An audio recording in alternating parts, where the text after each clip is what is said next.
We know he's trying to intimidate us, but I don't want to sugarcoat what he's doing. ICE showing up at schools and churches. People here with legal status, a man deported to a foreign prison because they called his autism awareness tattoo a gang symbol. A 10-year-old U.S. citizen Texas girl with brain cancer deported where she was out of reach from her doctors. And I know so many mixed status families and undocumented people who have lived here for decades without doing anything wrong, who are terrified that they could be next. If you wake up every day afraid for yourself or afraid for a loved one, I want you to know, from me and from the senator, I see you, I hear you, and we're gonna fight like hell for you.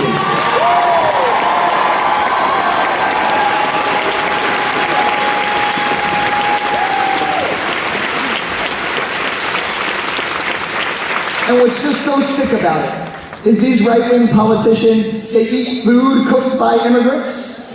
They get their fancy cars cleaned by immigrants. They do their corrupt deals in buildings built and engineered and maintained and cleaned by immigrants. And then they have the gall to turn around and say that immigrants are the problem. Give me a break. Guess what?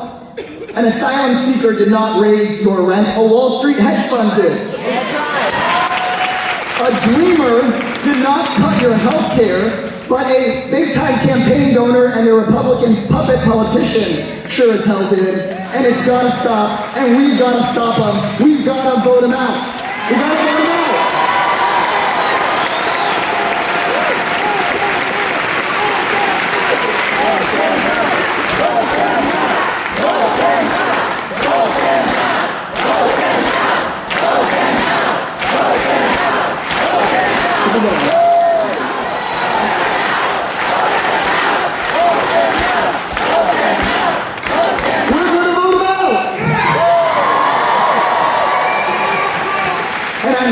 Tell you how we're going to do it. The people who supposedly represent you right here in McAllen, Texas, like Republican Congressman De La Cruz, like your Republican senators, they're doing a very dangerous, but also a very unpopular and very stupid thing.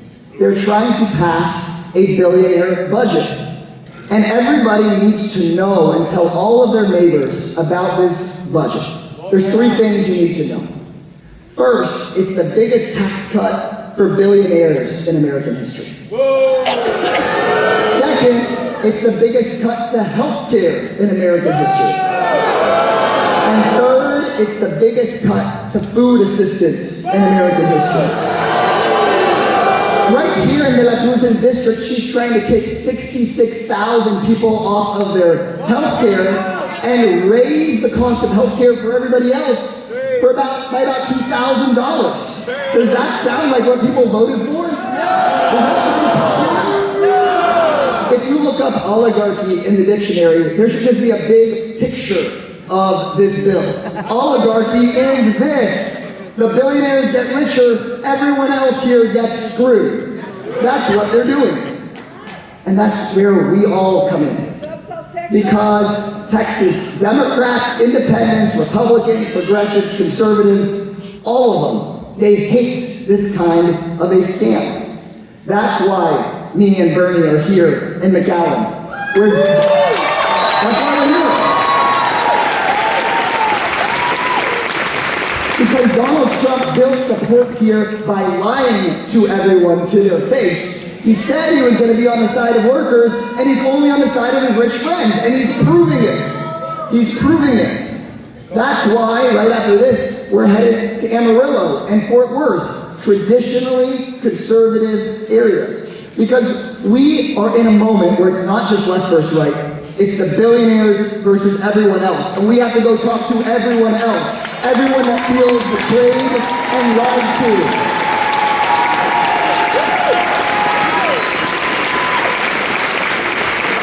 And people ask me all the time, Greg, what should I do? Here's something you can do. You can do the exact same thing that Bernie and I are doing. Raise your hand if you know someone who voted for Donald Trump. Basically, everyone here. Keep it raised. Raise your hand if you voted for somebody that sat out this election. Keep your hands raised. Now, keep your hand raised. Now, only lower your hand if the person you're thinking about is a billionaire. Okay, so everybody, if you have your hand raised because the person you're thinking about isn't a billionaire, that means you have someone to go talk to. You know someone that's been screwed over. You have someone whose vote you can change. The person you're thinking of is might get kicked out of their health care, might have their hospital closed, they've had their costs go up. And if they're not a billionaire, they're not getting anything good out of this deal. Kinder, we know that Trump said he was going to go after gangs, but he's coming after our families. He's coming after teachers and firefighters and moms and dads and kids, citizens and non-citizens alike. They didn't vote for that. Nobody voted for that. So McAllen, our job is to go and talk to our family, go and talk to our coworkers. Some of those folks may even be here in this room. Have a conversation. We may not be able to convince everyone, but person by person, we go and build a bigger team. You can be that organizer, that labor organizer. You can build a bigger team. When working people stand together, when we look past some of our differences, we can defeat the corrupt politicians and their billionaire donors. We need to do it because if we don't do it in Texas, we're screwed all over the country. That's true. It's up to each and every one of you. Yes. We're going to put it all on the line. Each and every one of us has to put it on the line. We can save people's health care, save countless lives, save our families from being ripped apart, save our democracy, save our country. It's in our hands, guys. It's in our hands.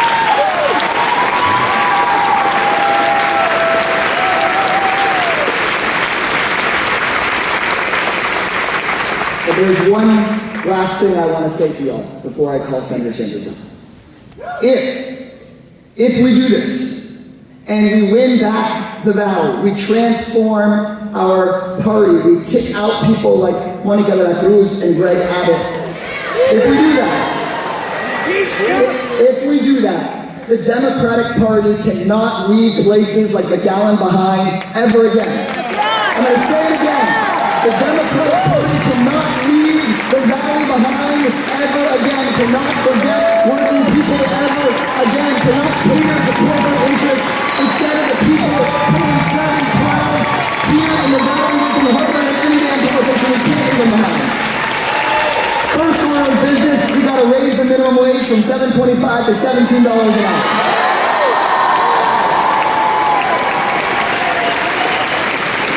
Second order of business, we got to tax billionaires to cut costs of child care, housing, health care, and create great jobs and great schools right here in the RGV.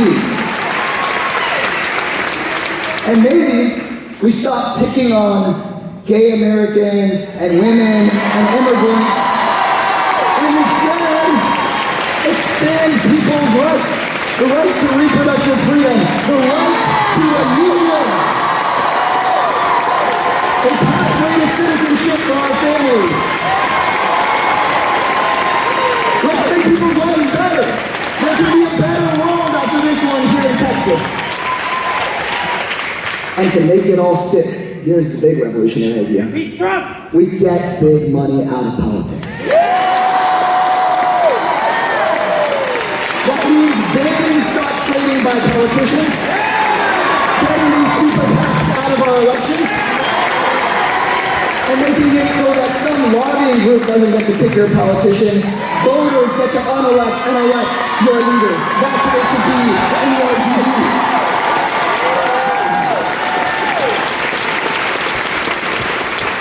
I know it feels hard right now.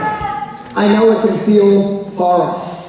I know that the road is long, and you probably been promised stuff like this by tons of politicians. The road is long. It can feel sometimes like you just gotta give up. And I feel that way sometimes. But then when I have that thought cross my mind, I think about a guy who has never given up. A guy who's been spreading this message day after day after day. No matter what people say, he keeps telling the truth. He's our champion for working people in this country. He's our warrior against the corruption and the cruelty. He's all of our senator. McAllen, I'm proud to call up our senator, Senator Bernie Sanders.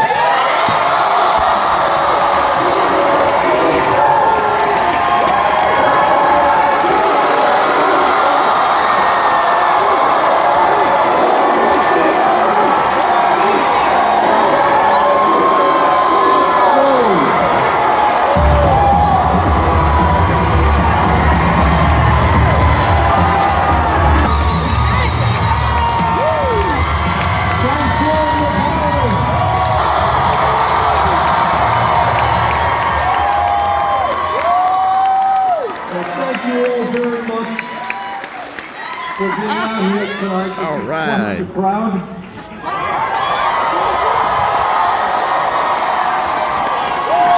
Let me thank our musicians, let me thank Veronica Guerrero, great public school teacher.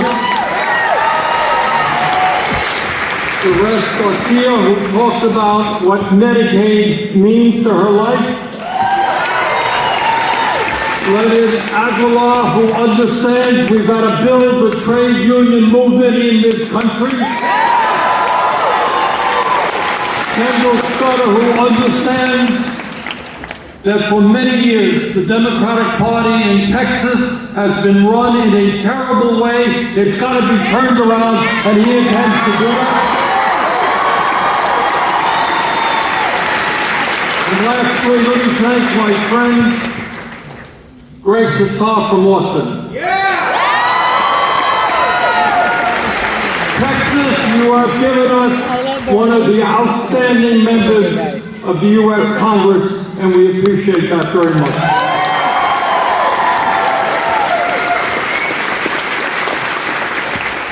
This is a tough time for America, and it's a tough time for McAllen. And I'm not going to deny that for a second, and I hope tonight that we're going to have a serious discussion about what's going on in our country and what's going on right here.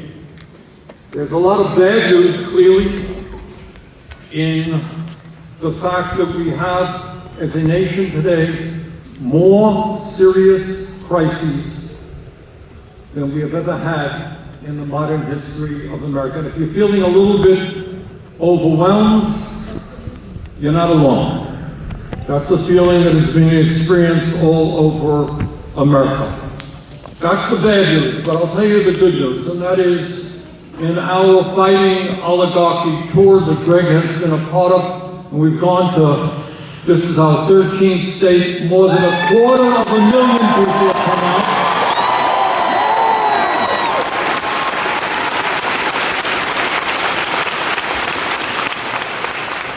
Just last Saturday, on the No Kings Day,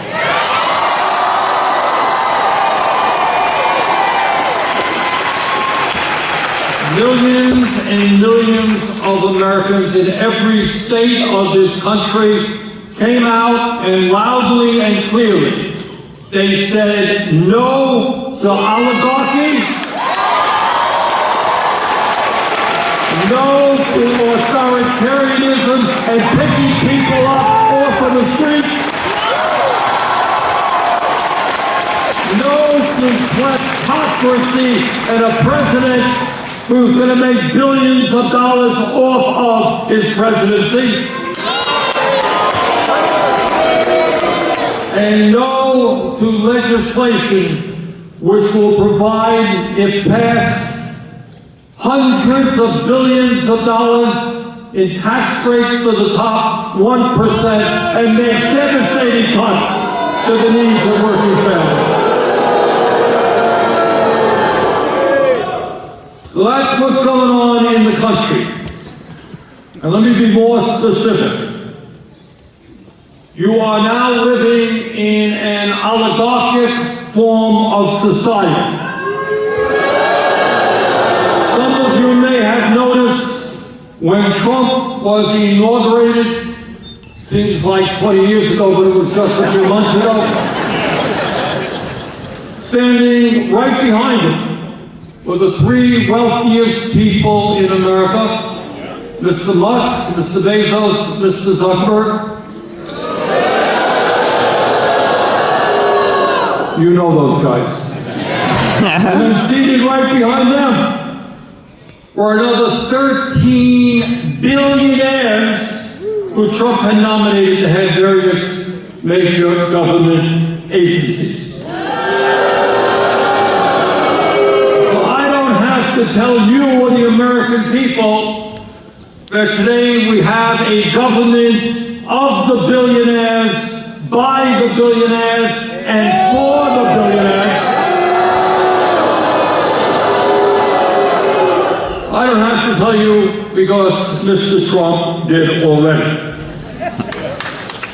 Today in America, we have more income and wealth inequality than we have ever had in the history of the United States of America.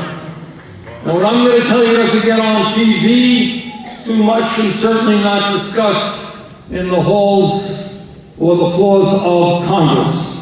You got one man, our friend Mr. Musk, who owns more wealth than the bottom 52% of households in America. You hear that? One person owning more wealth than over half the households in America. You got in America today, top 1% owning more wealth than the bottom 93% of Americans. You got CEOs in America now making 350 times what their average employees make. So bottom line, you got the people on top, never in the history of this country have done better than they're doing it today. And it's not just income and wealth inequality. You got more concentration of ownership in America, in every sector of our society, whether it's agriculture, transportation, or financial services. You got a few giant multinational corporations who control what is produced and, more importantly, the high prices for the products that you pay. Bottom line is that in the wealthiest country in America, in the history of the world, we have two Americas. One America, people on top, doing phenomenally well. But there is another America that I suspect the people in McAllen are very familiar with.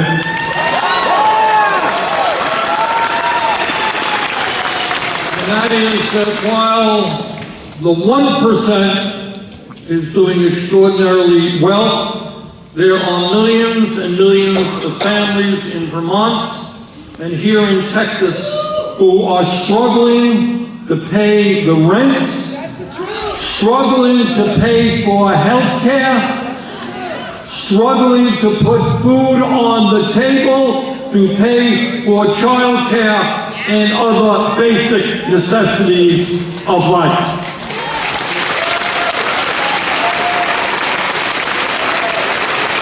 Again, I hope you hear this because you're not going to see it on TV very often. Today in America, 60% of Americans are living paycheck to paycheck. You all know what living paycheck to paycheck is about? Yeah, I'm afraid many of you do. I grew up in a family that lived paycheck to paycheck. And what that means is you got people, mom, dad, working hard, sometimes 50, 60 hours a week, just trying desperately to bring in enough money to keep the family going. And people are worried. What happens if the rent goes up? What happens if the car breaks down? What happens if mother gets sick? And suddenly the whole thing could unravel because people have literally no money in the bank. They're living paycheck to paycheck. I'll tell you something else about paycheck. I want to ask you, later on I'm going to ask you, I want you to talk about what it means to live paycheck to paycheck. But here's something else that we don't talk about very much in America. As a nation, despite the huge amount of money we spend on health care, we live on average about 4 years shorter lives than people in other wealthy countries. Got it? That's bad. You know what's even worse? In America today, if you are working class, on average, you will live 7 years shorter life than the 1%.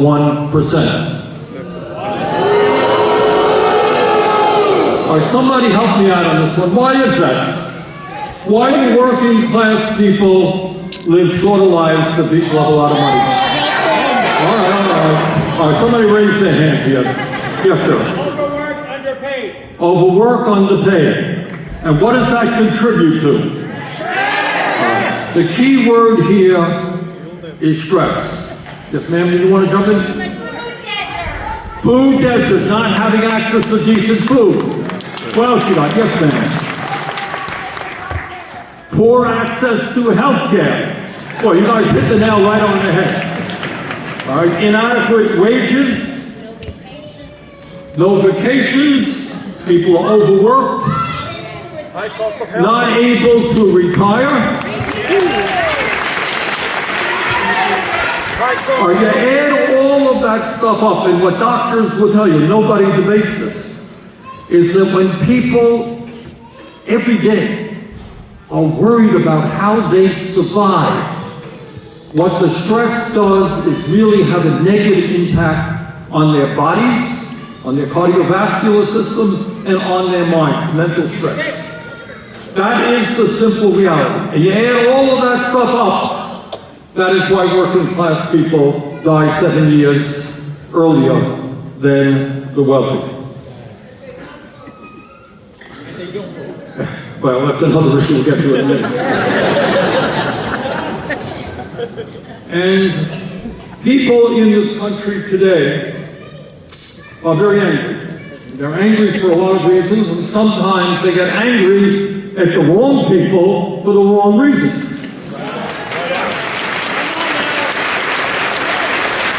I want to get into that in a moment with your help. But what I want to say right now, when we talk about why people are angry, what is not widely known, I want you to hear this one carefully, is all of you can imagine, over the last 50 years, there has been an explosion in technology and an increase in worker productivity, right? It means that every worker here is producing a lot more than somebody in that position did 50 years ago.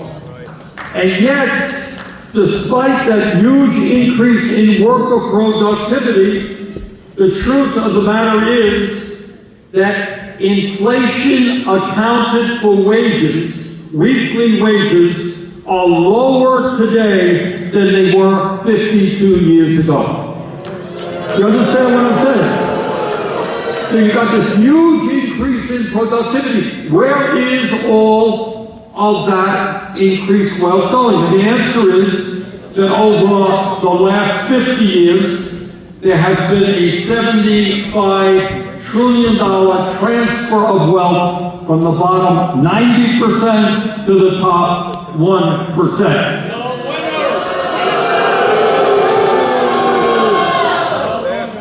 And in the midst of all of that, stagnant wages, people not being able to keep up with inflation, cost of childcare exploding, groceries exploding, that in the midst of all of that, right now, literally today, I'll be back in Washington on Monday. We'll be dealing with this.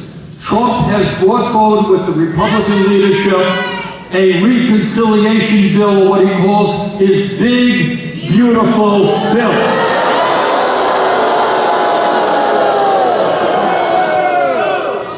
And at a time of massive income and wealth inequality, this bill would provide $650 in tax rates to the top 1%. It would provide more than $400 billion to large corporations who will use those tax breaks to bring in robotics and artificial intelligence, which will throw workers in this country out on the street.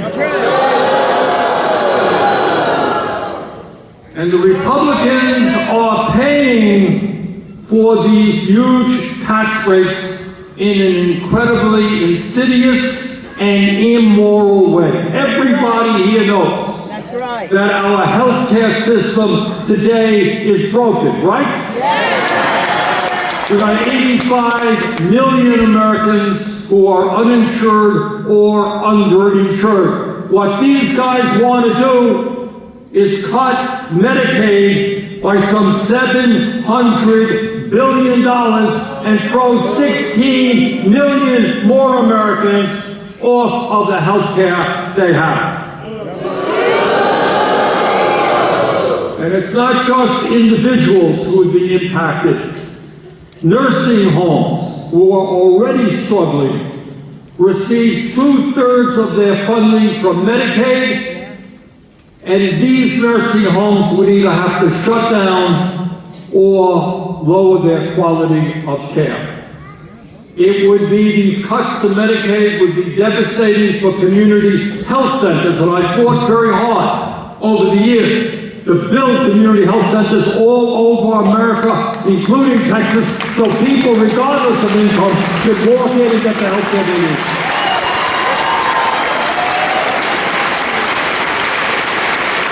This bill cuts in Medicaid, devastating not only community health centers, but the hospitals, to the entire healthcare system. And here's something that is really unbelievable and shocking. There was a study done recently by the Yale School of Public Health at the University of Pennsylvania. And they estimated that when you throw 16 million people off of the health care, that they have people who are working class, people who are lower income, there will be an additional 50,000 unnecessary deaths every single year.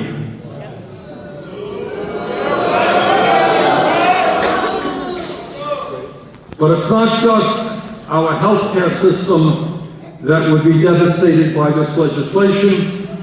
And this again is almost, you wonder the mentality, what world these guys are living in. All of us know that there are kids in Texas and in Vermont who go hungry, they don't get enough food, right? There are senior citizens who are dependent on meals program. Congregate meal program, so they get at least one decent nutritious meal a day. This legislation would cut $290 billion from nutrition. It is shameful, it is immoral, it is outrageous.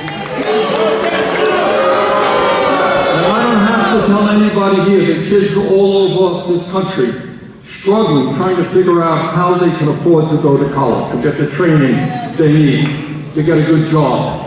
This bill would slash education funding by $350 billion a year.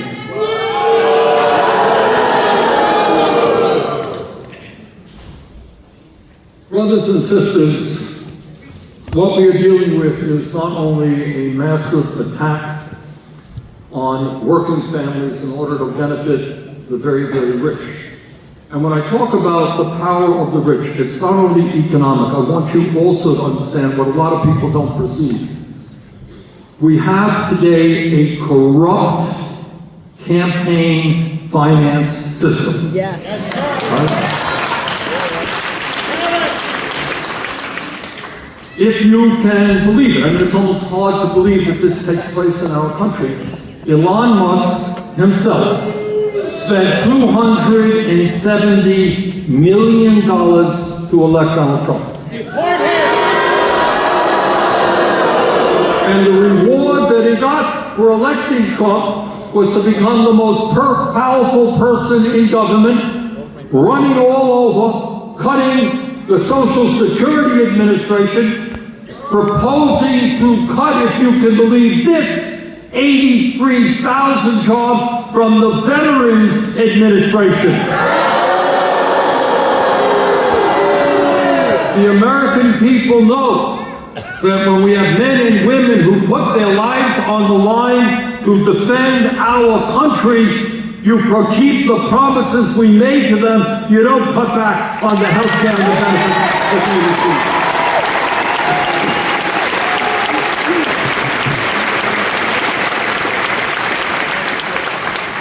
But what Trump is doing is not just waging an attack against the working class of this country. He is moving America very rapidly and dangerously into an authoritarian form of society. All right? We are supposed to have under our Constitution a separation of powers. You got an executive branch, you got a legislative branch, you have a judiciary, and this power-hungry man wants it all. He is usurping and taking away powers in the Congress. He is threatening the judiciary if a judge rules against him, threatening to impeach that judge. He is going after and suing media because some media has the courage to point out what he is doing. Now this is a guy who every day is making vicious attacks against people he doesn't like, but when people attack him, he is very sensitive. His feelings get hurt. Okay? Very sensitive man. So he had sued ABC, he had sued Netta, he has sued the Des Moines Register because he didn't like the poll that they did. And right now, he is waging a major lawsuit against 60 Minutes and CBS because he didn't like an interview they did with Kamala Harris. He is going after universities in America because he doesn't like the courses they do. He is going after law firms because they represented clients he didn't like. And now, right now, in McAllen and other parts of this country, we're seeing what authoritarianism is about in its ugliest way. We're seeing people being stopped on the street, being picked up at their workplace, thrown into vans and taken God knows where without due process.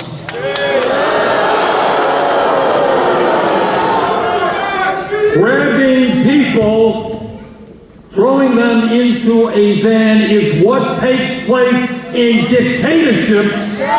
Maybe it takes place in Russia or North Korea, but it's not supposed to happen in America, and we are going to fight that.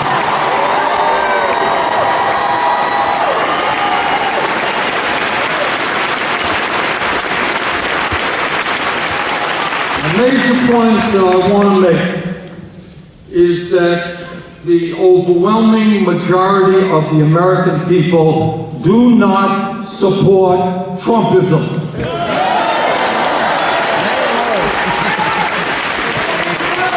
They do not believe that we should have a government run by billionaires. Some of you may recall a speech Abraham Lincoln gave on the Gettysburg battlefield in 1863. You know what he said? He looked out on this battlefield where a terrible battle had taken place in the fight against slavery. And he looked out there and he said, what we owe these men, thousands and thousands died on that day. Many were wounded and died later. He said, we owe them a vision which says that America will have a government of the people, by the people, for the people. That's what we believe.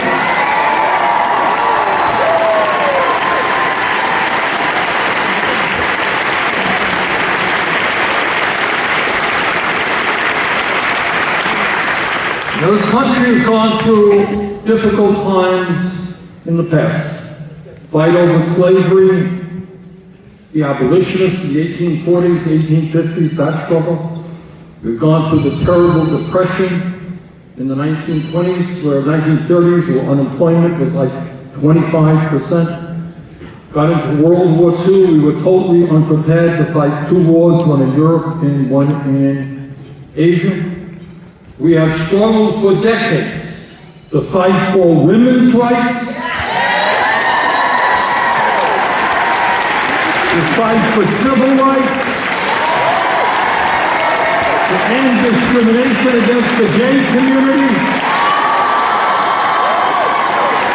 to create a nation in which all people can live together with justice. And we have had some good successes over the years.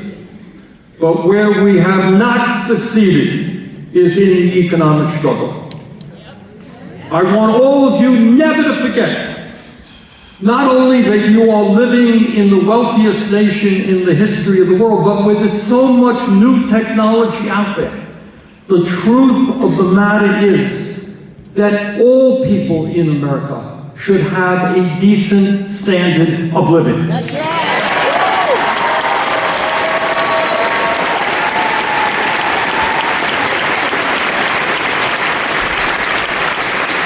All working people.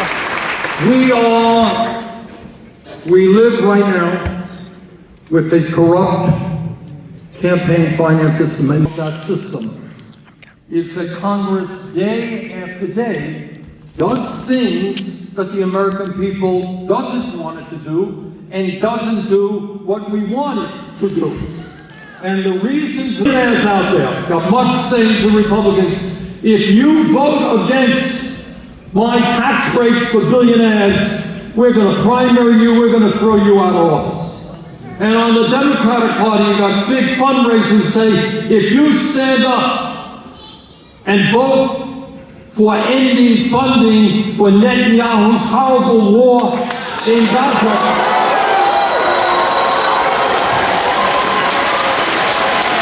we are going to primary you.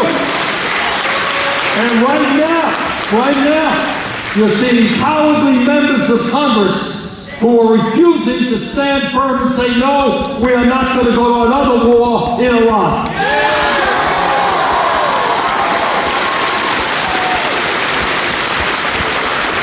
We are 800,000 Americans sleeping out on the street. People can't afford food, they can't afford health care. We do not have to spend billions more fighting a war in Iraq.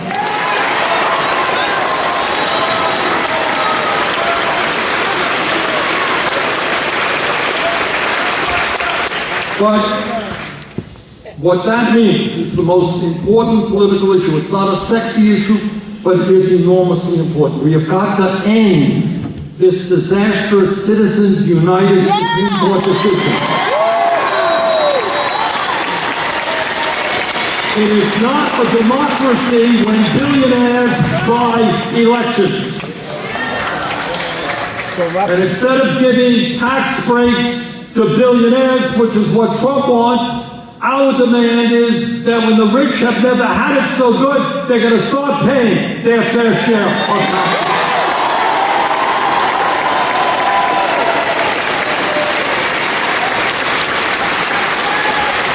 There are millions of workers in this country who are trying to make it on 12, 13, 14 bucks an hour. And I don't care where you live, you can't make it on those starvation wages. We're going to raise that minimum wage to at least 17 bucks an hour.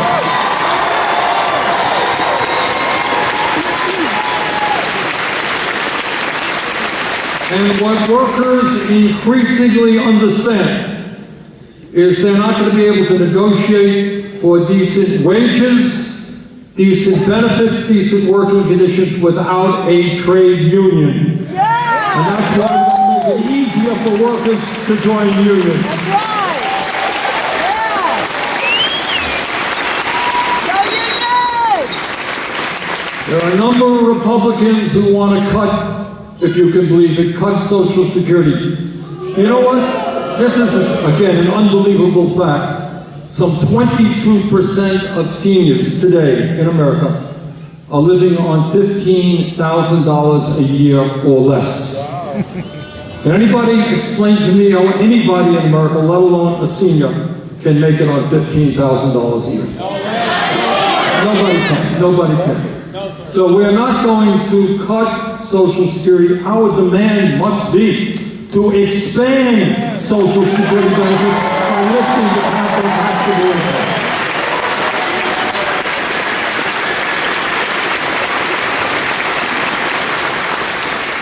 And many years ago, well, not so many years ago, workers had what was called defined benefit pension plans. You know what that is? What that means is you go to, I know the younger people don't even know what this is about, but it means that workers in large corporations, part of, their wage benefits and everything else was a guarantee that when you retired, you left the company, you would get a pension. You knew exactly what it was. It was a defined benefit pension plan. And that is exactly what we've got to do right now. We've got to strengthen Social Security, but we have to make sure that every worker in America has the kind of pension that he or she deserves. The United States of America today is the only major country not to guarantee health care to all people. Do you know that? Yep. One country. I love you to visit us. I live in Burlington, Vermont, 50 miles away from the Canadian border. Somehow, in Canada and in countries all over the world, they have determined that health care is a human right, not a privilege.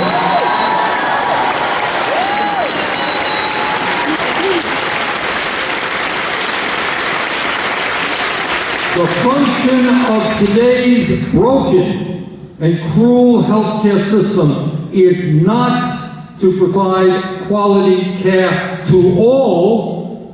It is to make huge profits for the insurance companies and the drug companies. And our job, and this is not a radical idea, it's not just Canada, it's all over Europe, it's in countries in Latin America. Our job is to make sure that we have a healthcare system that provides quality care to every man, woman, and child as a human right.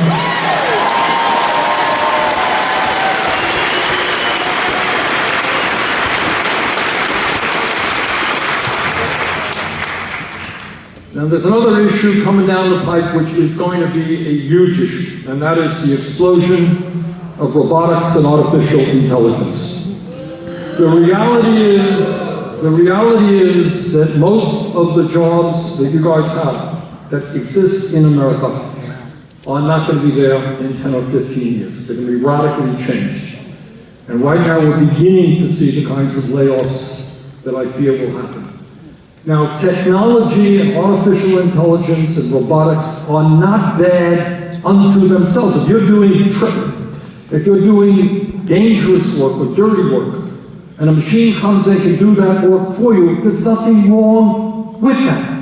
The issue that we have got to resolve is who benefits from this new technology. If worker productivity goes up because of this technology, it must be workers who benefit, not just the owners of the corporation.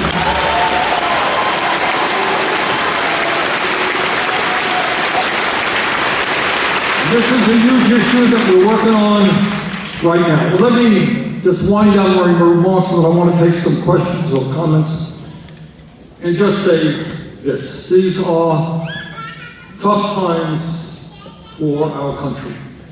And we are taking on what I call them oligarchs. These are people who have more wealth than you could imagine. They're not billionaires, they're multi-billionaires. They have tens of billions of dollars. And I think what we have to understand, we are facing in this country, as all of you know, serious problem in Vermont, I'm sure it's here as well.